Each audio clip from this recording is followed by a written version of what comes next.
Okay, good morning. We're actually on a lovely morning here at Exeter Golf Country Club with our Deputy Course Manager, Dave Chapper. Morning, Dave. Good morning.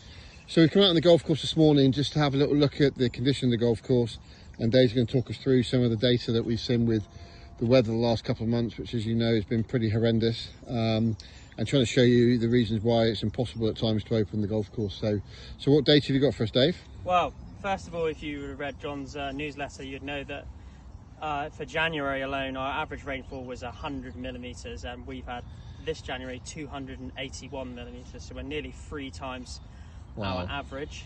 That's crazy, yeah. And to add on top of that, we've not started February that great either. Our average for February is 75 mil, and so far through February, we're 13th today, we're 127 mil, so we're on course for triple, maybe even quadruple. Hopefully it stops.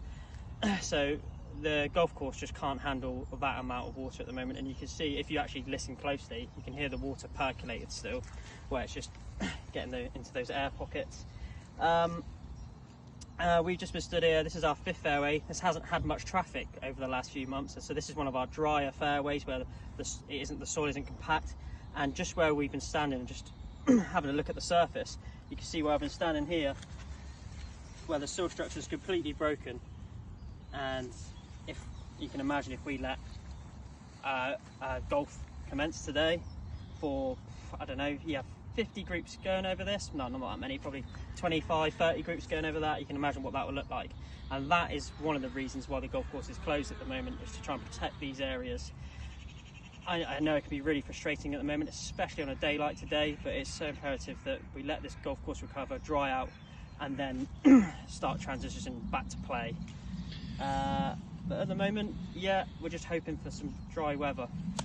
And I think we all know, Dave, that when we get 48 hours of dry weather around here, then it does drain amazing, doesn't it? And we are very lucky with that, but it's been relentless, and you guys obviously have had to come out every day and deliver the messages to everyone, which isn't pleasant, but we understand obviously it's just freakish at the moment. So yeah, it is. Yeah, we're going to pray for better times.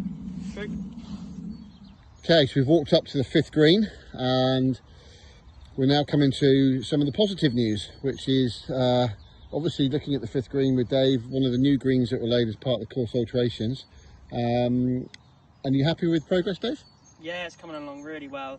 This was the first green where we migrated the turf from the previous 5th green, so it's had the most time to settle in. It's coming along really nicely. If we could get a triple GM to it, which is our ride-on machinery, we could probably cut this right now, but at the moment you just walk that area there, it's still a bit tender, but the coverage is great. As you can feel on the foot, it's nice and firm. It's filling in really nicely. No disease. It's exactly where you'd want it to be. That's really positive news, isn't it? I think we're all looking forward to obviously better times ahead, and obviously to have the news that the alterations are sitting nicely in place, ready to go, is really good. Okay, so now we're up onto the new 11th tee on a new par 3 hole. And it looks like we've had a little cheeky cut to this tee, Dave. Yeah, as you just pan over there now, you'll see our robotic mower. There he is. He's on his way up to cut the 11th surround at the moment. Amazing. Without these robots, the golf course in general wouldn't be in the condition it's in at the moment. It's really saved us investing in those robots this year, where the surface is so wet. Not so much on these new tees. These have root zone and drainage in them, so that you can feel on your foot they're nice and firm. Yeah, absolutely. We've progressed with that and made it better, but they've done wonders. They've been cutting our fairways, our surrounds, our existing tee tops, and all the newly turfed areas out here they've been mowing as well. And as you can see, it's in quite good condition already. It looks amazing. Yeah, it really does. I mean, that's a real positive, isn't it, that despite the weather we can still be getting things in good shape and preparation. The robot's a massive part of that. So okay, so we've come down to the first hazard down on the 9th fairway towards the 9th green, and we're seeing some water flow out here, Dave. Yeah, the 9th fairway is certainly getting a good test this year from a drainage perspective.